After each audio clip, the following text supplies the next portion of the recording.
Deus pode restaurar. Deus pode reconstruir o relacionamento que foi quebrado na família. Porque é o que Deus mais deseja. É o que está no coração de Deus. E por fim, irmãos, há mudanças. Agora sim, não? Lá no Rio de Janeiro, quando a gente chega nesse ponto, não? Os jovens dizem assim, agora o bicho vai pegar. Existem mudanças que Deus quer fazer na sua vida, na minha vida. E tem mudanças que Ele precisa fazer, e Ele precisa fazer hoje. Ele precisa fazer agora. Deus não quer perder tempo. Ele quer fazer hoje. Se você está debaixo do propósito de Deus, esse é o momento da decisão. Senhor, eu quero que seja agora. Aquilo que o Senhor quer fazer, aquilo que o Senhor quer mudar, aquilo que o Senhor quer transformar, aquilo que o Senhor quer restaurar, faça agora, Senhor, em nome de Jesus, faça agora, Senhor. Porque Deus deseja mudar o coração da igreja a cada dia.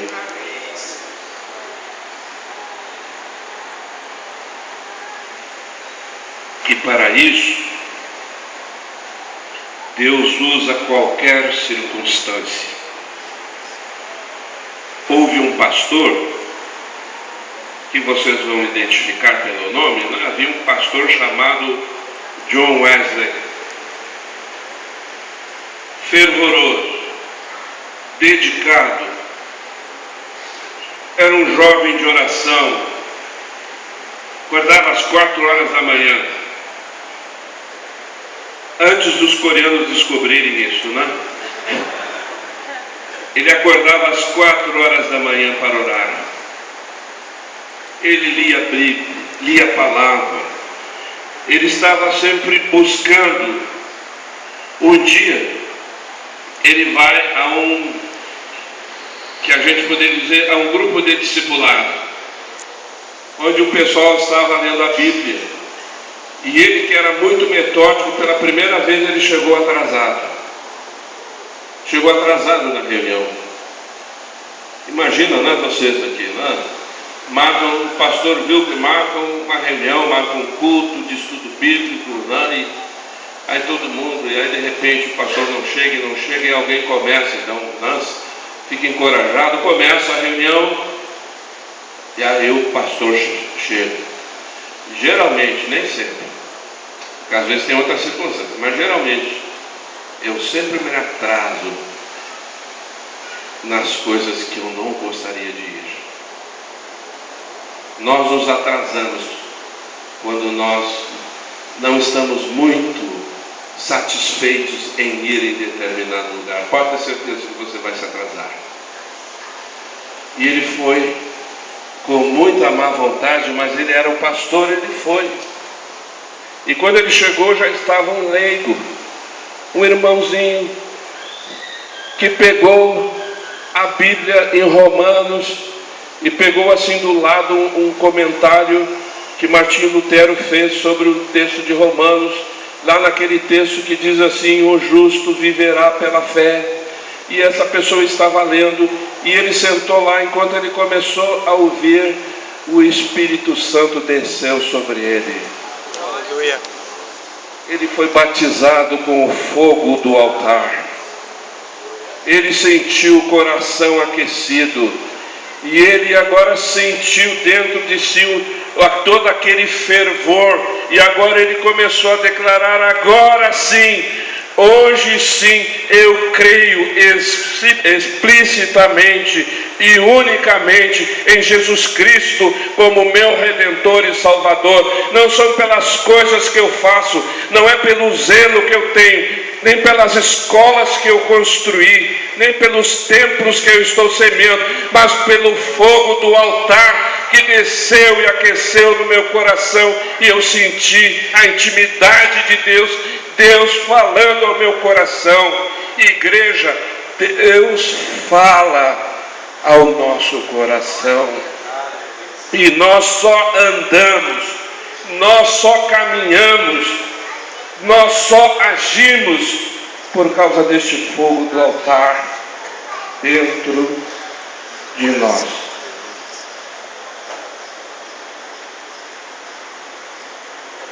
Está na hora, não, Bia? Eu vou encerrar, irmãos. Eu não entrei no texto. Era a introdução. O texto eu vou deixar para de noite, viu, pastor? Sugeriu. Mas eu só queria, então, para não dizer que o bispo não falou no texto, não, para dar um tom bíblico ao que eu falei. Jesus estava à beira do lago, atrás de uma multidão que foi para ouvi-lo. Eu diria assim, atrás dele estava uma igreja, cheia de gente, um ambiente confortável, todo mundo satisfeito. E aí Jesus olha para os seus discípulos e diz assim: vamos entrar no barco, porque eu preciso ir para o outro lado do lago. Eu preciso atravessar esse lago. Eu, se estivesse lá, eu diria assim: mas Jesus, aqui está tão bom. Nós estamos num ambiente tão bom, o Senhor está falando palavras maravilhosas para nós. Para que sair daqui? Porque Jesus tinha um propósito para a sua igreja. E o primeiro propósito que Jesus tem para a sua igreja é: gente, ou vocês entram no meu barco, ou vocês ficam. A decisão é agora, porque eu já estou indo. Eu não vou esperar ninguém se despedir dos pais, ninguém fazer a mala. O momento é agora. Vamos para o barco. Entra para o barco. Por isso que hoje o barco tem sido um símbolo da igreja, que é o barco de Jesus. O barco não é nosso, o barco é dele. É ele quem nos convida para entrar, porque ele tem um propósito.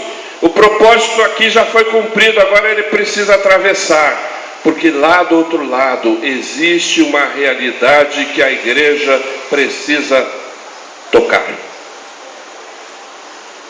Lá no outro lado tinha um homem endemoniado, e a Bíblia diz que ele tinha uma legião. Legião, se eu não me engano, não? As legiões romanas tinham 4 ou a 6 mil soldados. Era muito demônio junto.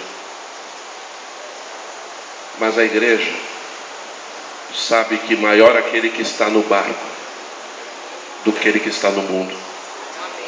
E ele precisava que a sua igreja entrasse com ele para libertar aquele homem, para libertá-lo dos grilhões do inferno, para que transformar aquele homem num missionário, num homem que saiu depois pregando o evangelho por toda a circunvizinhança, e as pessoas ficaram maravilhadas. O que aconteceu? Não era aquele que ficava se ferindo nos cemitérios, nem os grilhões, nem as correntes poderiam segurá-lo. Agora esse homem fala do amor de Deus. O que aconteceu? Aconteceu que a igreja chegou lá e tocou na vida daquele homem, estendeu a mão sobre ele e em nome de Jesus o libertou.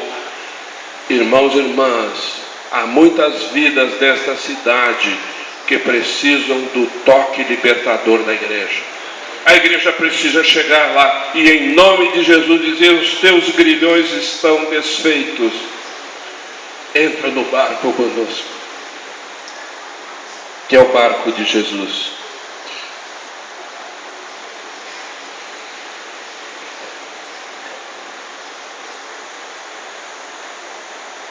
Daquele outro lado, e agora eu vou rapidamente, não? Agora vai rápido, viu, Li? Ali é meu termômetro. E o bispo tem direito a 3 rapidamente, né, Valdir? Então tá. Terceiro, então. É que lá naquele lado, onde foi falado aqui, tinha uma mulher de 12 anos com fluxo de sangue. uma mulher considerada impura. E quem era impuro não poderia se aproximar dos outros. Então o impuro é aquele que está isolado, aquele que está fora, aquele que não é alcançado por ninguém. Mas essa mulher sabia que se ela pudesse chegar diante de Jesus, Jesus era a última esperança. Há muita gente vivendo a última esperança. E só a Igreja de Jesus Cristo, o pastor Roberto, pode fazer. Pode libertar, dizer: filha, você está livre. Você está livre. O sangue de Jesus Cristo que derramou na cruz te purifica de todo o pecado. Entra no barco com a gente. E lá daquele outro lado tinha uma criança. Quem é pai e ama, dá a vida pelos seus filhos. Eu, se fosse necessário trocar a minha vida pela vida das minhas filhas, eu faria tranquilamente. Eu creio que qualquer mãe, qualquer pai faria o mesmo. E lá está uma criança enferma, à morte. As pessoas já diziam: essa já morreu, já não tem mais solução. Mas Jesus tem que chegar lá, ainda que as pessoas digam: olha, não tem solução. Tem situações da vida que as pessoas dizem assim: não tem solução.